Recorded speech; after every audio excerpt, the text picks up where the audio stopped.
하나님의 말씀은 요한복음 11장입니다. 11장 1절에서 3절까지 교독하겠습니다. 자, 요한복음 11장에서 12장은 요한복음의 일부, 즉 표적의 7개의 표적으로 구성된 일부가 맞춰집니다. 그러므로 11장과 12장은 서로 연속성을 가지고 있습니다.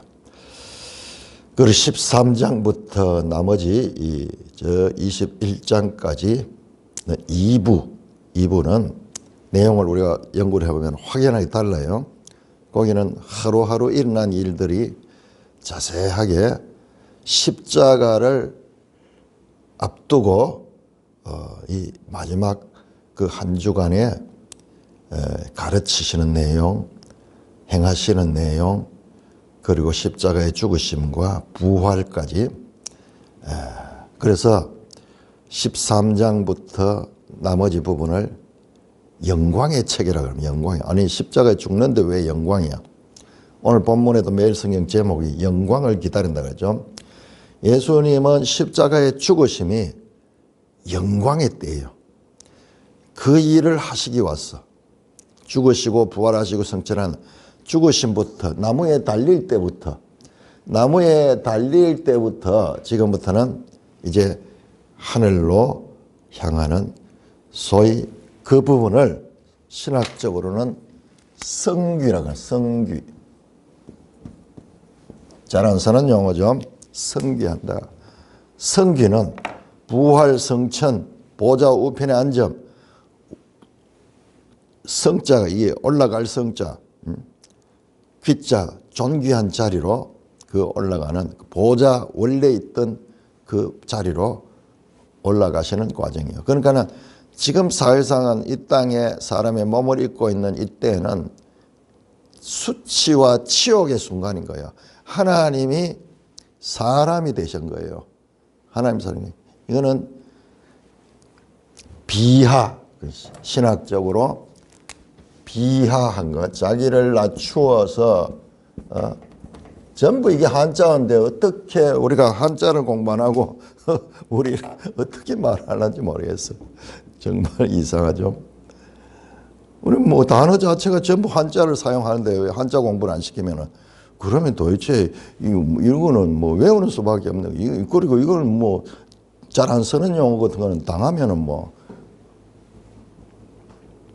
그러면은 이 언어가 부족하면은 사고력도 부족해지고 국민 전체의 지적인 능력이 다운되는 거예요. 언어를 많이 하면 할수록 좋은 거예요.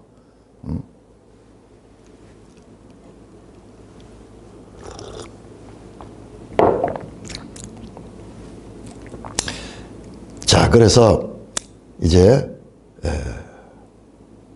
말씀하신 김에 12장을 한번 보겠습니다. 12장 예수님께서 십자가의 죽으심을 당할 때를 뭐라고 얘기한다. 12장 21절 예수께서 대답하여 이르시되 인자가 영광을 얻을 때가 왔도다.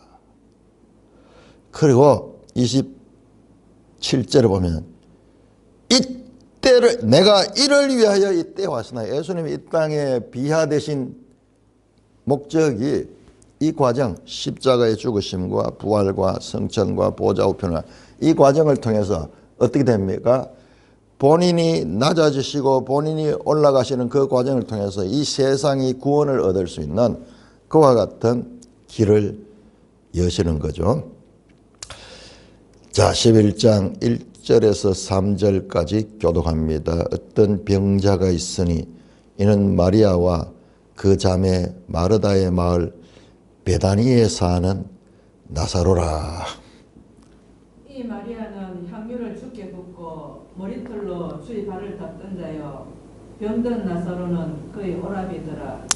이에 그 누이들이 예수께 사람을 보내어 이르되 주여 보시옵소서 사랑하시는 자가 병들었나이다 하니 오 하나님 은혜를 감사합니다. 놀라운 11장 말씀도 잘 깨달을 수 있도록 하나님 인도해 주시옵소서. 예수님 이름으로 감사하며 기도드리옵나이다. 아멘. 자, 본문을 보기 전에 한번 전체 구조를 한번 살짝 보겠습니다. 11장은 깁니다. 그러니까 요한복음의 장들은 내용이 상당히 깁니다. 보통 장들의 한 2배 정도 되죠. 8장도 한 60절 가까이 되고 8장이 60절, 61절까지인가 뭐 그렇고 11장도 57절까지 됩니다. 57절까지. 7장도 아마 그게 한 40 몇 절까지가 되고 6장도 마찬가지고 보통 장들의 한 2배가 되니까는 복음서 가운데서 가장 긴 내용이 아마 요한복음일 거예요. 마태복음 같은 것은 27장까지 28장까지 있잖아요. 아마 길이는 요한복음이 더 길 거예요. 장수는 요한복음이 짧지만은 그는 한 장 한 장의 내용들이 몇 배로 길게 되어 있습니다. 자, 먼저 보시면 이제 나사로가 죽었다는 이야기가 먼저 나옵니다. 1절에서 6절까지. 그 다음에 7절에서 그 다음에 이 16절까지는 이제 예수님이 이틀을 더 지체하시다가 베다니로 갑니다. 베다니는 유대 땅이라, 유대 땅, 유대 예루살렘에서 바로 가깝기 때문에 그러면은 거기에는 죽음이 기다리고 있어. 지금 종교 지도자들이 예수님을 지명수배 해가지고 그렇게 잡으려고 지금 하고 있죠. 이제 제자들이 그것을 만류합니다. 그 과정이 나오고요. 세 번째로 보면 17절에서 27절 매일 성경 딱 그렇게 나눴죠. 마르다와의 먼저 만남. 마르다. 자, 마리아 마르다 이 자매는 유명하죠. 아마 성경에 자매로서 제일 유명할 거네요. 누가복음에서도 잘 나오고 그랬던 이제 이 요한복음에서는요. 이 마리아 자매를 자세하게 구별해서 보여주고 있습니다. 그것도 요한복음을 보는 포인트 가운데 하나예요. 27절까지가 마르다가 예수를 만나는 장면. 그 다음에 28절에서 37절까지는 넷째 단락. 이제 예수님과 마리아가 만납니다. 마리아가 만남이고 그리고 그 사람들도 그 만남을 보시는 그런 내용이고요. 그 다음에 이제 다섯째로 38절에서 44절까지는 이제 죽은 나사로를 살리시는 내용. 그 다음에 마지막 45절에서 54절은 마지막 단락으로 예수님의 이 나사로의 죽음과 예수님의 죽으심과 부활의 연결성, 그런 내용이 암시적으로 나오고 있습니다. 자, 11장, 12장은 죽음과 부활에 관한 그와 같은 내용입니다. 예수님은 생명과 죽음의 주인이신 것을 나사로를 살림으로써 증명해 보입니다. 동시에 이 나사로 사건은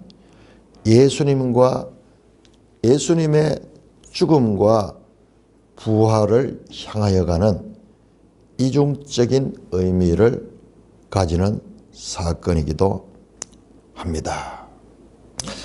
어떤 병자가 있으니 1절입니다. 자, 이 장소는 어디며 시간은 언제냐? 자, 10장과 내용을 보면 연결이 돼요. 자, 여러분 10장이 수전절 예루살렘에 있었잖아요. 10장 22절부터 예루살렘에 계셨다가 그 예수님이 하나님과 동등하다 하는 여기에 대해서 유대인들이 신성모독이라고 하면 예수님을 죽이려고 그러죠. 자, 그래서 예수님이 예루살렘을 떠납니다. 떠나서 어디 갑니까? 40절에서 42절. 과거 세례 요한이 처음 세례를 베풀던 그 베레아 땅의 이름이 여기도 베다니라서 헷갈리는데 이게 완전히 다릅니다. 베레아 땅에 물러가 있었죠. 이제 거기 계시는데, 그러니까는 이 마리아와 마르다 그 마을 베다니는 이제 이 거리가 있죠. 거리가 있는데, 근데 이 사람들이 사람을 예수님께 보낸 걸 보면은 이 마리아, 마르다, 나사로 이 가족들과 예수님은 아주 친밀한 관계예요. 안에 내용에도 나오는데, 그러니까는 다 압니다. 공간복에 보면 예수님이 예루살렘에 오시면은 주로 이 베다니에 이 마르다 집에서 머무는 경우가 많다는 것도 우리는 알죠. 자, 그래서 예수님이 지금 저기 베레아 지역에 가 계시는데 사람을 거리로 보내는 걸 보면은 예수님이 어디 계시는 것으로 알고 있고 서로 교통이 있었다는 것을 알 수 있습니다. 자, 그리고 시간은 언제냐 그러면은 10장 그 마지막 부분이 수전절이니까 겨울이죠. 겨울.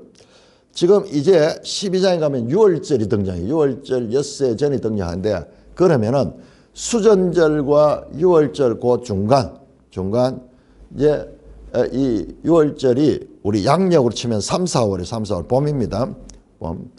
그리고 수전절이 겨울이니까는 봄과 겨울 사이 그 중간쯤 언젠가 어느 땐가 시간은 그렇습니다.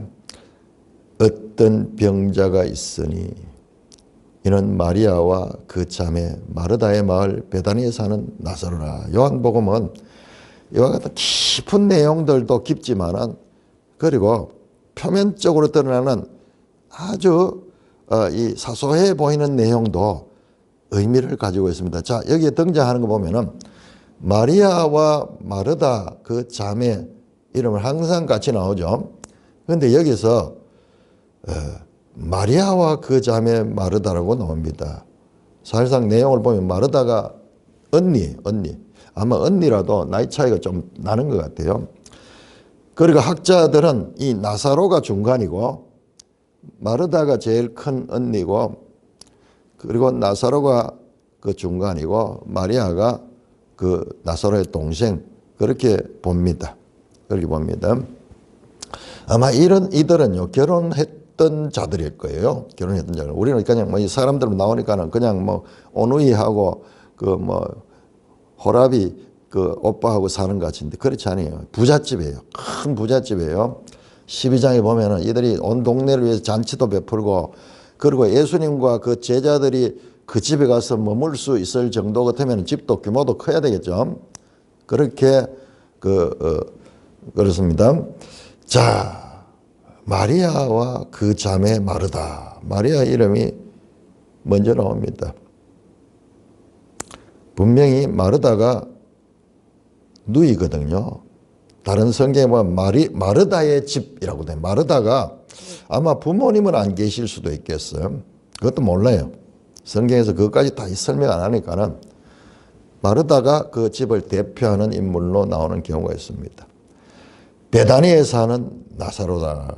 그러니 나사로보다도 더 유명한 게 마리아와 마르다. 2절입니다. 이 마리아는 향유를 죽게 붓고 머리털로 주의 발을 닦던 자요. 병든 나사로는 그의 오라비라. 드러나네요. 그러니까 오라비니까는 나사로가 위에고, 그러면은 언니 마르다는 그 위에, 마르다가 제일 큰 언니일 수가, 이 집에 이 가장 연장자일 수가 있습니다. 자, 이 마리아는 향유를 죽게 붓고 머리털로 주의 발을 닦던 자요. 이 내용이 어디 나오죠? 우리가 봤듯이 공간복음에는 눈물로 발을 닦고 머리털로 닦아주던 그 여인은요, 이름이 안 나옵니다. 문둥병 나병 환자 베다니에 일어난 그 사건은 이름이 안 나와요. 그런데 요한복음 12장에 보면은 이 사건이 나옵니다. 12장 3절 보면 마리아는 지극히 비싼 향유 곧 순전한 나드 한 건을 가져다가 예수님의 발에 붓고 자기의 머리털로 그의 발을 닦으니 향유 냄새가 집에 가다가. 자, 지금 11장과 12장은요 시간이 다르거든요. 11장 사건 이후에 12장이 나오는데 지금 여기에 12장 내용이 지금 나오잖아요. 이게 뭐지? 그러니까 제가 말씀드린 요한복음은 그냥 시간 나열이 아니라는 거. 시간 나열이라는 거. 그 요한복음은 우리가 이해하기가 어려워하는 경우가 많은데 그 이유들이 요한복음의 독특한 구조 때문에 그런 거예요. 우리가 가지고 있는 일반적인 생각을 가지고 읽으면은 안 되는 거예요. 이 사건이 다 일어난 이후에 정교한 이 위치에다가 내용들을 배치시켰다. 대표적으로 우리가 어저께 봤던 그 10장 1절에서 21절이 그게 수전절인가 초막절인가 참 애매했잖아요. 제가 결론을 말한 거야. 의도적 모호성. 그것은 초막절로도 걸리고 수전절로도 걸리는. 그래서 그게 그냥 사실이 중요한 것이 아니라 이와 같은 절기 메시지와 연속되는 의도적인 모호성을 가지고 있기 때문에 더 그 내용이 더 중요하고 더 또 그 절기하고도 맞는 거예요. 그 선한 목자 그 설교가 그 비유를 한 설교가 수전절에 하는 에스겔 34장 하프타라 그 내용이잖아요. 그 내용을 증거를 하셨기 때문에 그렇습니다. 자, 그래서 여기에서 지금 제가 이 형식을 이야기하는 거, 이 내용만 보려고 그러면은요, 볼 수 있지만 우리는 지금 여기에서 요한복음을 깊이 공부하는 거예요. 자, 그래서 여기에서 우리가 앞에서 봤던 애매한 예를 들어 가지고 8장 1절에서 11절에 있던 그 가늠한 현장 여인 그 사건도 너무 좀 이 연속성이 있어 가지고 혼란스러웠잖아요. 그런 것들도 의도적과 같은 배치일 수 있다는 거. 한 군데만 그러면은 잘못됐다고 볼 수 있지만 그게 아니고 그 5장의 안식일 날 그 병자를 고치는 그 사건에 대한 설명이 7장 21절에서 24절이 나잖아요. 모세의 할례와 그 안식일이 서로 겹쳐질 때 모세의 할례를 그걸 행하는 것은 그것은 이 율법을 어긴 게 아니다. 그러면서 예수님 자신이 내가 안식일 날에 38년 된 병자의 전신을 건전하게 한 것이 어떻게 해서 안식일을 어기는 거냐. 외모로 판단하지 말고 공의로 판단하라 하는 그 유명한 그 말씀. 그게요. 초막절에 나오는 거예요. 이게 지금 어디에 5장에서 일어난 그 사건인데 그렇듯이 이 사도 요한은 이 내용을 그냥 사실적인 나열이 아니라 의도적인 그와 같은 메시지를 바르게 전하기 위해서 하나님의 아들 예수 그리스도가 그리스도이심을 알게 하기 위해서 그와 같은 형식적인 면에서 어떤 이 본뜻을 전하기 위해서는 그런 형식을 파괴하면서까지 그렇게 이 복음서를 기록하고 있다 말씀이에요. 그걸 모르면은 이거 뭐라 이거 말이 안 된다 모순이다. 자유주의 신학자들은 뭐 그렇게 접근하는 거예요. 그렇게 하는 거 이게 엉터리다. 그러면서 이거는 여기 와야 되고 이거는 저기 와야 되고 그 자세히 들어보면 맞아요. 그들이 많은데 그들이 모르는 것은 이 저자가 의도적으로 그렇게 배치했다는 것을 모르기 때문에 자기들 한계에서 하니까는 모순과 뭐 비판이 나오는데 그거는 자기 생각이죠. 자, 다시 본문으로 들어갑니다. 3절입니다. 이에 그 누이들이 예수께 사람을 보내어 이르되 주여 보시옵소서 사랑한 자가 병나였다. 그러니까는 이 나사로가 병드는 거 보시고 예수님 계신 걸 알고 사람들을 보낸 그런 이 관계가 얼마나 친밀한지 몰라요. 가족 같은 관계예요. 거기 나오죠. 주여 보시옵소서 사랑하는 자가 병들었나이다. 나사로를 예수님이 사랑하는 자로 그렇게 말합니다. 자, 요한복음에 저자가 나오지 않아요. 저자 이름이 뭐라고 나오느냐. 저자라는 이름 대신에 주께서 사랑하는 자가 21장에 보시면 21장 20절에 보면 이 글을 쓴 사람이 누구냐 하면 주의 사랑하는 자가 글을 썼다고 그래요. 그런데 끝까지 저자가 누군가를 밝히지 않아요.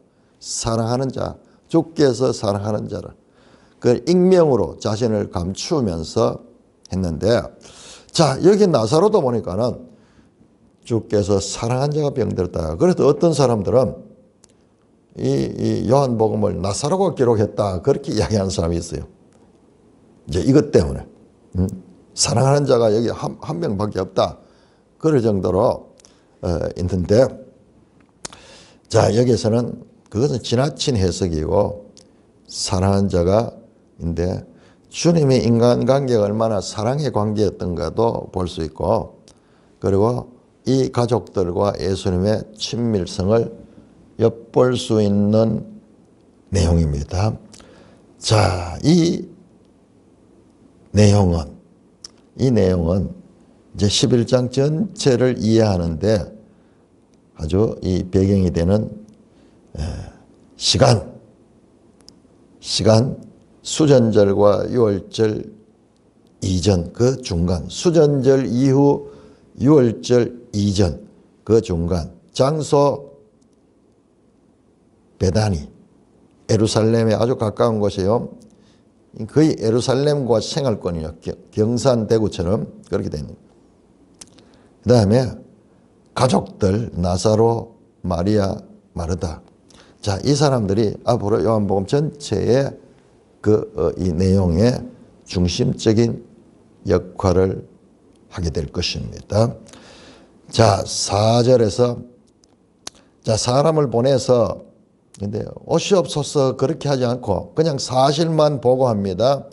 주여 보시옵소서 필레오 사랑하는 자가 필레오 병들었나이다. 그 사실만 알립니다. 와서 고쳐달라고도 말하지 않고 그냥 사실을 보고합니다. 이야, 요게 그걸 보니까 똑같네요. 여러분 2장의 첫 표적 가나의 물로 포도주를 만든 그 표적에 마리아가 예수님한테 말하잖아요. 이 포도주가 떨어졌다. 그걸 보고를 하잖아요. 뭐 포도가 떨어졌으니 어쩌라 저쩌라 이야기하고 그냥 포도가 떨어졌다 보고만 하잖아요. 보고만. 그건 예수님께서 퉁명스럽게 여자여 내 때가 아닌데 뭐 왜 하십니까? 하면서도 작은 그 문제를 해결시켜 주거든요. 자, 여기도 보니까는 여기에 자세히 보면은 첫 번째 표적인 2장 1절에 11절과 일곱 번째 표적 즉 전반부의 마지막 표적인 이 11장의 내용이 상당히 인크로즈를 이루고 있는 면도 볼 수 있는데, 자, 요거 아주 중요하게 하나 발견했습니다. 자, 그냥 보고만 합니다. 자, 4절에서 6절까지 교독합니다. 예수께서 들으시고 이르되 이 병은 죽을 병이 아니라 하나님의 영광을 위함이요 하나님의 아들이 이로 말미암아 영광을 받게 하려 함이라 하시더라. 예수께서 본래 마르다와 그 동생과 나사로를 사랑하시더니 나사로가 병들었다 함을 들으시고 그 계시던 곳에 이틀을 더 유하셨다. 자, 예수님께서 그 보고를 듣고 아마 거리가 있기 때문에 오는데 이 당시에 이 보고하는 사람들이 출발할 때는 아마 거의 위중할 때가 됐어요. 그런데 그 오는 과정에 죽었는 거예요. 그래서 예수님께서 들으시고 이 병은 죽을 병이 아니라 하나님의 영광을 위함이요 하나님의 아들이 이로 말미암아 영광을 받게 하자. 자, 이 사건은 영광을 위한 것이다. 영광. 참 이게 우리가 독사. 우리말이 독사예요, 독사. 그런데 이게 영광이라는 것과 같은 말입니다. 이게 요한복음에 아주 많이 등장하고 중요한 주제입니다. 그 영광이라고 하는 게 우리는 와닿지 않아요. 이건 하나님 앞에 붙이는 거거든요. 뭐 하나님이 이 일을 통해서 영광을 받는다, 존귀함을 받는다. 이 일을 이제 그런 의미겠죠. 죽을 병이 아니라 하나님의 영광을 위하며 하나님의 아들이 이로 말미암아 영광을 받겠다. 여러분 2장 11절에요. 물로 포도주를 만든 그 첫 번째 표적을 2장 11절에 이렇게 말합니다. 이 첫 번째 표적으로 인하여 예수께서 영광을 받으셨다. 영광을 받으셨다. 그런데 두 번째 표적, 세 번째 표적에 그런 이야기가 없어요. 그런 이야기 없어요. 그런데 마지막 표적에도 영광이 강조됩니다. 첫 번째 표적에도 영광이 강조됐어요. 이것도 첫 번째 표적과 마지막 표적의 인크루즈를 나중에 보면 더 자세하게 등장할 겁니다. 자, 그런데 이 말씀은요, 이 말씀은 바로 9장에서 나왔던 날 때부터 맹인된 자가 누구의 죄 때문입니까? 그 부모의 죄입니까? 자신의 죄 때문일까? 물을 때 부모의 죄도 아니고 자식의 죄도 아니고 이것은 하나님의 일을 나타내기 위한 것이다. 같은 말이에요. 하나님의 일을 나타낸다. 하나님이 그 일을 통해서 영광을 받으신다. 그런 내용과 지금 동일하게 말씀하고 있습니다. 하나님, 이 병은 죽을 병이 아니라 하나님의 영광을 위하며 하나님의 영광은 곧 하나님의 아들이 이로 말미암아 영광을 받는 것. 하나님의 영광과 하나님의 아들의 영광, 그 영광을 위하여 있는 일이다 하시더라. 예수께서 본래 마르다와 그 동생과 나사로를 사랑하시더니 다시 또 나오네요. 자, 이번에는 순서가 앞에서는 마리아가 앞섰는데 지금 마르다가, 그리고 마리아는 아예 이름까지도 부르지 않은 동생, 그냥 동생. 그리고 나사로를 사랑하셨다. 이제 마르다가 이 중요하게 다루죠. 마리아는 그냥 익명으로 처리해버리고 사랑했다. 여기는 아가파죠. 아가페, 갈대 아가페고, 여기에 3절에 사랑하는 제자가 필레오, 사랑한 자. 근데 우리가 어떤 그런 이야기 많이 있죠. 필레오 사랑은 친구 사랑이고 아가페 사랑은 연인 간의 사랑이고, 그다음에 그러면서 그런 이야기 많이 했죠. 근데 그것도 사람들이 그냥 하는 이야기예요. 사실 이 단어들이 서로 교차로 사용이 됩니다. 그런 경향은 있을지 모르지만은 다 그렇게 구별되지 않아요. 앞에서는 필레오라 그러고 뒤에서는 아가페라 그러고. 자, 그러니까 그 말씀이 여기서 나왔어요. 21장에 보면 네가 나를 사랑하느냐? 그때 내가 주를 사랑합니다. 필레오로 대답했다가 나중에는 아가페로 대답하고 그러면서 어느 유의를 한대. 그거 아니에요. 그거는 또 그런 말이 요한복음에서 그런 게 많이 나오는데, 아가페 필레오는 교차 사용될 수 있는 그런 단어입니다. 딱 그런 구별 없어요. 또 요한복음에서 나오는 대표적인 그런 사례가 있는 것이 또 있는데 내가 갑자기 생각이 안 나네요.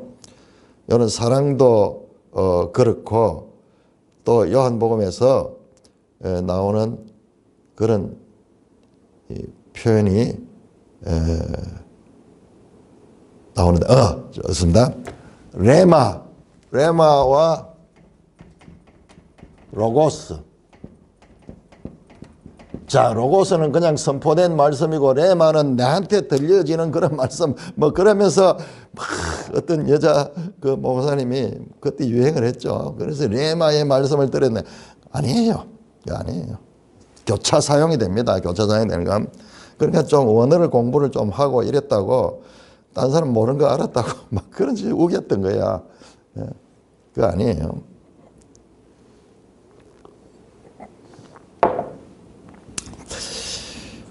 좀 신비해 보이잖아요. 어느 풀이 해사고 이러면은. 근데 공부를 해보면 그게 아니에요. 자, 그 동생 나사로, 여기는 아가페로 냅니다. 나사로가 병들었다 함을 들으시고 그 계시는 거 이틀을 더 유하시니라. 아니, 병 들었으면 사랑하는 자가 병 들어서 빨리 가서 고쳐줄 생각을 해야 된대. 아니 그 소리를 듣고도 일부러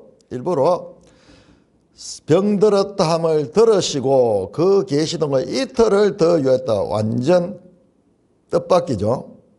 들으시고 급히 그곳으로 달려가셨다가 우리가 기대하는 건데 반대로 들으셨지만은 그냥 그곳에서 이틀을 더 유하셨다. 이게 도대체 무슨 우리의 이 예상을 뒤집는 이런 아이러니한 표현이 요한복음에 많이 나옵니다. 자, 이게 우리 매일 성경이 잘 해석했는데 5절, 6절. 사랑하는 나사로가 병들은데도 당장 달려가지 않으시고 계시던 곳에 이틀을 더 머무십니다. 예수님의 지체하심은 무관심이 아니라 의도된 지연이다. 이야, 여기 중요한 이야기입니다. 의도된 지연. 우리는 알지 못하는 거예요. 우리는 뭐 예수님 왜 이렇게 인간 영혼들을 위해서 힘쓰지 않고 이렇게 딴청을 부리는가 그렇게 생각하기 쉬운데, 자, 제가 왜 이것을 지금 강조하냐 하면은 요한복음 제가 10장 1절에서 21절 하면서 의도된 모성, 수전절이냐 초박절이냐 우리는 이걸 알고 싶지만은 예수님께서 이거를 의도적으로 모하게 베풀어놨는 거예요. 그게 많이 있어요. 요한복음에는 앞에서 말씀드렸던 5장 안식일의 사건을 7장 21절에서 24절에서 다시 다루고 있는 것은 이걸 그냥 읽는 사람은 뭐 그냥 읽지만은 자세히 읽는 사람은 이게 넌센스야. 이게 몇 달이 지났는데 거기서 이야기를 하는 거야. 그런 게 몇 군데 나옵니다. 몇 군데. 자, 그런데 지금 여기 의도된 지연을 하시는 예수님이 왜 지연했는가 뒤에 나옵니다. 우리가 알지 못하는, 그러나 당황스럽죠. 자, 이런 의도된 모성도 우리가 어떻게 봤을 때는 이게 뭐 잘못된 것 같고 뭐 좀 논리적으로 정리가 안 되잖아요. 이런 걸 만나면은. 자, 이게 바로 신의 영역이 우리한테 돌을 때 우리가 느끼는 감정이에요. 우리 생각대로 되는 게 아니에요. 어떤 면에서는 인간에 있어가지고 가장 급한 시간, 그때 하나님이 딱 개입해가지고 문제를 해결해 주면 좋은데 하나님이 주무시는지 무관심할 때가 많이 있어요. 이게 주님이 기도에 침묵하는 것 같을 때, 주님이 내 삶에 개입하지 않는 것 같을 때가 참으로 힘이 들어요. 우리 인간으로서는 너무 긴급하고 너무 이 문제가 산적한데 주님이 부재하시고 계실 때, 그러나 주님의 지체하심에는 거룩한 목적이 있습니다. 기대를 뛰어넘는 은혜가 나를 기다려. 내한테 요 필요한 요 타이밍에 도와주시기만 하면 한 건 할 텐데 하나님 도와주세요. 근데 그때 외면하셔요. 그게 복이야. 그게 복이야. 내가 급하다고 해주고 하나님도 급하게 그럴 때도 있어. 급하게 역사할 때도 있지만은, 그러나 왜 이틀을 더 지체하셨던가? 이 지체는 의도적인 지체였다라는 것이 이제 곧 나옵니다. 자, 7절에서 10절까지 교독합니다. 그 후에 제자들에게 이르시되 유대로 다시 가자 하시니, 제자들이 말하되 랍비여, 방금도 유대인들이 돌로 치려 하였는데도 또 거리로 가시려 하나이까? 예수께서 대답하시되 낮이 12시간이 아니냐? 사람이 낮에 다니면 이 세상의 빛을 봄으로 실족하지 아니하고 밤에 다니면 빛이 그 사람 안에 없는 거로 실족하느니라. 또다시 낮과 밤, 빛과 어둠 이야기를 하시죠. 자, 그러니까는 이 내용은 9장 4절에서도 나왔던 내용입니다. 자, 그러니까는 이틀을 더 요하시고 그 다음에 이제 제자들에게 말하는 거야. 유대로 가자. 베다니는 유대 지역이에요. 베다니로 가자. 같은 말입니다. 가자. 그러니까 제자들이 말립니다. 랍비여, 방금도 유대인들이 돌로 치려 했는데, 여기는 방금이라는 표현보다도 얼마 전이라고 번역을 하는 게 맞습니다. 이게 뭡니까? 바로 10장 31절에 수전절에 그 사람들이 예수님을 치려고 그랬죠. 10장 31절 2절에 예. 아버지와 나는 하나이다 그 말씀을 선포하니까 유대인들이 돌로 치려 했잖아요. 31절 유대인이 다시 돌을 들어 치려고. 이건 8장 59절에 또 돌로 치려고 그랬어요. 지금 몇 번째야. 그러니까는 이걸 이야기하는 거예요. 얼마 전에 수전절에도 유대인들이 돌로 치려 했는데 또 거리로 가십니까? 가시려 하나이까? 제자들이 피할 때는 언제고 그것 피하거든요. 예수님이. 그런데 또 걸로 갈라 하십니까? 만류하죠. 예수님만 당하는 게 아니라 자기들도 당할 수 있으니까. 그러니까 지금요, 예수님께서 피할 때는 아직 때가 안 됐기 때문에 피한 것이고, 때가 되면은 그리로 일부러 자발적으로 가는 거야. 나는 내 목숨을 버릴 권세도 있고 찾을 권세도 있다. 그렇게 말씀하셨죠. 이 십자가 사건, 이 모든 것 부활 사건은 전부 전적인 하나님의 주권에 속한 거예요. 자, 이게 무슨 말이냐? 그러자 예수님께서 우리가 듣기에는 좀 동문서답 같은 말씀을 해요. 낮이 12시간이 아니냐. 사람이 낮에 다니면 이 세상에 빛을 범으로 실족하냐. 밤에 다니면 빛이 그 사람 안에 없는 거로 실족하냐. 이건 뭐냐 그러면은 예수님이 세상의 빛이다 이런 선포가 아니고 여기서는 이제 사실을 이야기합니다. 자, 낮이 12시간이지. 낮에는 세상의 빛을 봄으로 실족하지 않는다. 자, 여기에서는 예수님 8장 12절 나는 세상의 빛이다. 9장 5절에 세상의 빛이다. 그 말씀이 아니에요. 여기는 그냥 태양을 가는 태양. 이 세상의 빛은 태양이죠. 태양. 낮에 해가 있을 때는 밝지만은 그러므로 그 태양빛 때문에 우리가 실족하지 않느냐. 밤에는 이 태양이 없으면은 빛이 그 사람에게 없는 거로 실족한다. 넘어지기도 하고 막 다치기도 하고 그렇다. 이 말씀은 뭐냐 그러면 그냥 평범한 사실 이야기잖아요. 여기서 이 핵심 주제는 뭐냐 그러면 이게 뭐 빛이다 이게 아니고 시간이 정해져 있다는 거야. 낮이 지나면 밤이 온다는 거예요. 그러므로 예수님이 계시는 동안이 바로 낮이고 빛의 시간이고 예수님이 떠나면은 밤이고 어둠의 시간이다.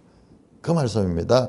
그러므로 예수님이 유대인들이 그를 죽이려고 준비하고 있는데도 유대로 가시고자 하는 것은 자신의 주어진 때가 있다는 거예요. 12시간, 낮 시간 지나면은 그 밤이 오는 거야. 그 때에 맞춰서 일하는 것입니다. 그 때가 연장될 수 없어. 12시간에 딱 정해져 있어. 밤은 예수님의 죽으심이 이루어지는 십자가가 다가오고 있다는 말씀입니다. 11절에서 13절, 15절까지 교도합니다. 11절 이 말씀을 하신 후에 또 이르시되 우리 친구 나사로가 잠들었도다. 그러나 내가 깨우러 가노라. 제자들이 이르되 주여 잠들었으면 낫겠나이다 하더라. 예수는 그의 죽음을 가리켜 말씀하신 것이나 그들은 잠들어 쉬는 것을 가리켜 말씀하심인 줄 생각하는지라. 이에 예수께서 밝히 이르시되 나사로가 죽었느니라. 내가 거기 있지 아니한 것을 너희를 위하여 기뻐하노니 이는 너희로 믿게 하려 함이라. 그러나 그에게로 가자 하시니. 자, 그 말씀하시는 계속해서 우리 친구 나사로가 잠들었도다. 예수님이 지금 보고는 죽어간다고 받았잖아요. 위중하다. 그런데 예수님은 죽었다. 그 말이에요. 잠들었다. 내가 깨우러 간다. 죽은 자를 다시 살리러 간다. 그 말씀을 하십니다. 제자들이 예수님 말씀을 무슨 말인지 알아듣지 못합니다. 늘 이렇게 나오죠. 영적 말씀과 육적인 대답을 통해 가지고 서로 소통이 되지 않는 그런 오해하는 내용이 계속 나오고 있죠. 요한복음 3장부터 계속 거기 나옵니다. 니고데모가 거듭나는 게 어떻게 나는 거예요? 어머니 모태에 가서 다시 납니까? 계속 사마리아 여인도 내가 주는 물을 이야기를 하니까는 내가 물길로 다시 오지 않도록 그 물을 주십시오. 뭐 그 이야기를 하는 거지. 계속 오해하는 이야기 나오는데 제자들이 마찬가지예요. 자, 잠들었으면은 이제 병이 낫겠습니다. 그러니까는 예수는 그의 죽음을 가리켜 말씀하니 그들은 잠들으시는 것을 가르쳐 말씀하신 줄 생각. 이거는 이 저자가 그냥 해석했는 거죠. 이에 예수께서 밝히 이르시되 나사로가 죽었느니라. 제자들이 오해를 깨우칩니다. 나사로가 죽었다. 내가 거기 있지 않은 건 너희를 위하여 기뻐하노니 이는 너희로 믿게 하느라. 왜 이틀을 지체했는 그 이유가 나오는 거예요. 나사로가 완전히 죽어서 무덤에 매장되는 그때까지를 기다렸는 거예요. 살아있을 때 일부러 가지 않은 거예요. 완전히 죽었도록. 그래서 지금 가실 때는 이미 나사로가 죽었다는 것을 아시는 거예요. 아시는 거예요. 그러니까 그 현장에 가니까는 죽은 지 나흘이나 돼가지고 썩기 시작하는 거예요. 굳이 예수님께서 죽기 전에 간 것이 아니라 왜 지체를 했는가? 그것은 이 제자들로부터 예수님의 능력, 하나님의 아들로서의 그 표적을 보고 그 표적이 그들을 믿게 하려고 그들을 그곳에 가지 않았다고 말씀합니다. 나사로가 죽었어. 그러니 그 얘기가 하죠. 죽었기 때문에 가자 이 말이에요. 살아있으면 안 갖는 거예요. 왜? 마지막까지 제자들을 가리키는 의의 선생. 이 주제가요 얼마나 중요한지 몰라요. 예수님이 끝까지 공생애 동안 디다스칼로스,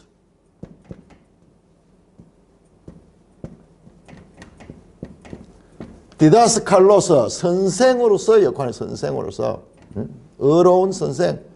성령이 오기 전에 요엘서 2장 23절에 성령이 오기 전에 우리 번역에 잘못되어 그 이른비로 되어 있는데 그 이른비가 아니라 의의 서성이 온 후에 이른비와 늦은비를 주시는 거예요. 그 단어가 같으니까 전부 이른비가 먼저 오고 그 다음에 또 이른비 늦은비 겹쳐지는데 이 의의 선생, 너희 선생은 너희를 진리의 길로 인도하는 거예요. 그러니까 이 제자들이 지금 갈팡질팡 늘 동문서답하고 있잖아요. 그런데 그를 가르치잖아요. 가르쳐서 너희로 믿게 하려 함이라. 왜냐? 이 12 제자들이 바른 믿음을 갖는 것은 12 제자 개인의 문제가 아니라 이들로 인해서 세워질 교회의 기초가 되기 때문에 지금 이 개인들에게 하는 일들은 그와 같은 깊은 상징적인 대표적인 그런 의미가 있는 거예요. 그래서 제자들의 선생으로서의 역할, 끝까지 그들이 예수 그리스도를 믿게 하려고 이제 그 최종적인 그때 첫째 표적에서도 제자들이 함께해서 지금 마지막 표적의 현장에도 제자들이 함께 하시기 위해서 그 주님의 권능을 볼 수 있도록 일부러 지체했다는 것을 알 수가 있습니다. 무엇으로? 선생으로서 그 제자들을 가르치는 그 사건으로 이 표적을 활용하려고 했다는 것을 말씀합니다. 자, 14절에서 16절 디도모라고도 하는 도마가 다른 제자들에게 말하되 우리도 주와 함께 죽으러 가자 하니라. 자, 여기 또 도마 나오죠. 도마. 참 요한복음에 재밌는 게요. 이 도마, 빌립, 안드레, 우리가 별로 주의 가지 않는 요 제자들이 계속 튀어나와요. 요 도마가 마지막에 가면은 저 끝에 가면 다시 내가 손과 발에 그 옆구리에 찔린 그것을 보지 않고 내가 믿지 못하겠다 할 적에 예수님이 부활해서 보여줬던 그 도마, 이 도마 이야기도 여기 또 중간에도 한 번씩 나오고 이렇습니다. 안드레 빌립 이야기 또 탁탁 나오고 도마 이야기도 탁탁 나오면서 요한복음에 아주 중요한 제자의 이름으로 나타납니다. 도마는 이렇게 말합니다. 우리도 주와 함께 죽으러 가자.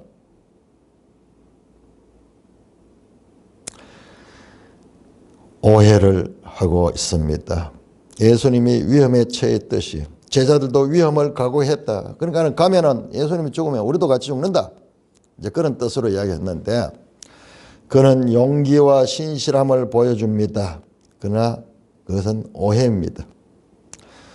진지한 의도를 갖지만 자신이 하는 말에 심오한 진실성을 이해 못했습니다.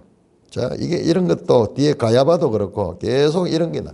자기들이 말을 하는데 그 말이 무슨 뜻인지 모르고 하는 그와 같은 오해 속에 참을 이야기하는 이런 이야기도 계속 나옵니다. 이게 전혀 틀린 건 아니야. 지금 현재는 예수님 오히려 살리러 가는데 죽으러 가자 하는 것은 사실상은 나중에 예수님의 제자들은 순교의 제단에 자신의 몸을 바칩니다. 지금 여기서는 오해했어요. 살리러 가는 거예요. 그런데 죽으러 가자 그랬는데 사실상 이것은 사실상 그들도 나중에 성령을 받고 복음 전파자가 되었어. 도마 같은 경우에는 전설이에요. 전설이라면 인도에 가서 복음을 전했다. 어떤 분들은 그래서 도마가 한국에 왔다. 뭐 그래서 저 영주에 어디 가면은 그 히브리어로 도마 뭐 이름도 있다. 뭐 그런 주장하긴 하는데 인도로 가서 그러니까 세계 선교를 했던 그런 인물로서 알려져 있고 인도에 가면은 도마에 관한 그런 전설들이 많습니다. 자, 11장 17절에서 19절입니다. 11장 17절 예수께서 와서 보시니 나사로가 무덤에 있은지 이미 나으리라. 베다니는 예루살렘에서 가깝기가 한 오리쯤 되면 많은 유대인이 마르다와 마리아에게 그 오라비 일로 위문하러 왔더라. 자, 예수님께서 이제 지체해서 보니까는 이미 죽은 지가 나으리라. 그런데 예수님이 안지가 그러니까는 그 병든 사실을 알리려 오는데 시간이 한 하루쯤 걸렸을 거고 그 다음에 이틀을 거기서 더 머물러 있었고 그 다음에 거기서 다시 이 베다니까지 오는데 또 시간이 많이 걸렸을 거예요. 그래서 나흘입니다. 자, 나흘이라는 것이 어떤 의미를 가지는가? 그 우리 매일성경 해설에 잘 합니다. 나사로가 무덤에 안치된 나흘이 지난 후에 베다니에 도착했습니다. 딱 시간을 일부러 나흘이 되도록 맞췄어요. 유대인들은 사람이 죽으면 그 영혼이 사흘 동안만 머문다고 하고 나흘은 이제 소생의 가능성이 완전히 사라진 시점이었습니다. 예수님은 사람의 기대가 끝난 자리에서 새 일을 시작하라고 일부러 때를 맞춰온 것이다. 자, 여기에 해석에 새 일이라는 표현인데 그래서요 요한복음은요 새 언약의 성취예요. 새 언약이에요. 자, 이게 새 것이라는 것이 이게 숫자로 치면 8이에요. 8. 안식 후 첫날 그것이 바로 새 창조예요. 그래서 사도 요한은 새 창조의 예수님 그리고 새 언약 에덴약이 아니라 새 언약의 에레미야 31장의 그 새 언약의 성취라서 예수님을 지금 가르쳐 있는 거예요. 새술은 새부대에 전부 새것 성찬을 하면서 이는 피로 맺는 새 언약이다. 그러니까 이 새 일을 하시기 위해서 그래서 완전히 사람의 기대가 끝난 완전히 사망으로 완전히 판단된 그 시점에 가서 죽은 자를 살리시는 그 일을 하시기 위하여. 그러니까 예수님은 슬퍼하지 않았어요. 왜냐? 나사로가 병들어 죽는다는 것을 인간적으로 동정해서 그럴 건데 예수님은 알고 계십니다. 그를 살릴 것을. 그래서 우리가 많이 오해하는데 그것은 예수님이 비통해 하시고 그 죽음을 슬퍼하신 것은 그 나사로 개인에 관한 것이 아니에요. 나중에 더 자세하게 나올 것입니다. 자, 그래서 베다니는 예루살렘에서 가깝기가 한 5리쯤 되니 걸어 다닐 수 있는 그런 길이에요. 자, 그 초상집에 많은 유대인이 마르다와 마리아에게 그 오라비의 일로 위문을 왔다. 여기는 마르다가 먼저 나오죠. 그 사람들이 그러니까 이 집이 보니까는 저 예루살렘에서도 손님들이 오고 많이 아주 그 영향력 있는 집입니다. 많은 유대인이 그 오라비의 일로 조문을 왔습니다. 조문했습니다. 자, 예루살렘에는 이름이 나오는데 가슴이 털컥합니다. 왜냐하면 예루살렘에는 예수님을 죽이려는 자들이 지금 다 이를 갈고 있는 곳이죠. 자, 여기에서 11장, 12장의 독특성을 우리가 봐야 되는데, 자, 지금까지 10장까지의 유대인이라는 이름은 바리새인과 더불어 번갈아 가면서 사용되면서 전부 예수님에 대해서 적대적인 인물들이었어요. 적대적으로 예수님을 대적하고 예수님을 비난하고 예수님을 공격하는 그 유대인이었지만은 11장, 12장에는 그 유대인, 여기 나오는 유대인들은 그냥 이 일반적인 이웃 사람으로서의 유대인들입니다. 자, 이것도 11장, 12장이 아주 독특하게 구별되는 거예요. 자, 그래서 많은 사람들이 이 위문하러 왔다. 자, 30절에서 20절에서 22절 교독합니다. 마르다는 예수께서 오신다는 말을 듣고 곧 나가 맞이하되 마리아는 집에 앉았더라. 21절 읽어주세요. 마르다가 예수께 여짜오되 주께서 여기 계셨더라면 내 오라비가 죽지 아니했겠나.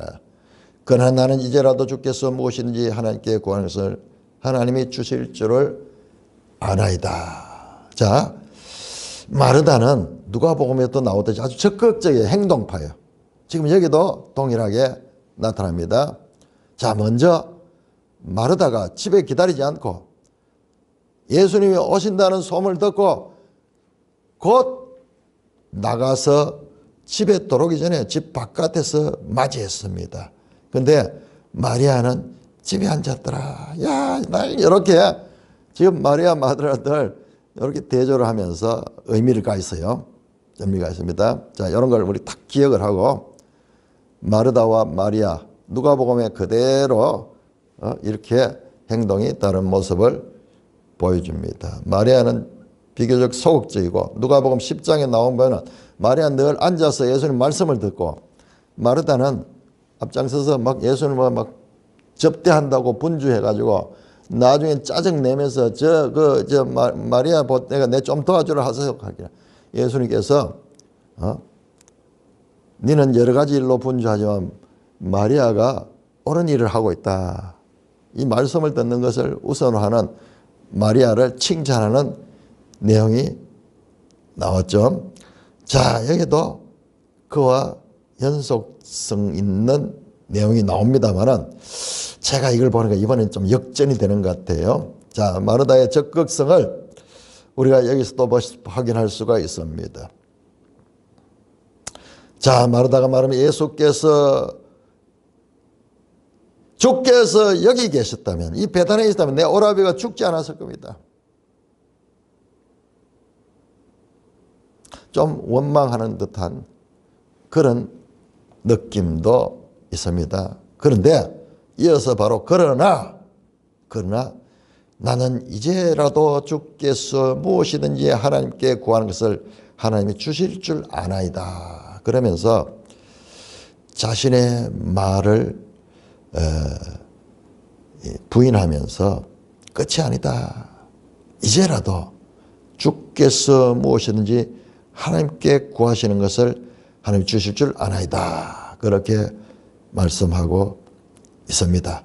자, 이 내용은 이어지는데, 자, 이게 오늘 시간이 됐기 때문에 여기서 마치면서 내일 다시 이 부분을 한번 마르다와 마리아를 비교하는, 바로 이어서 마리아 이야기 나올 거는 비교하면서 내용을 살펴보도록 하겠습니다. 찬송가 380장입니다.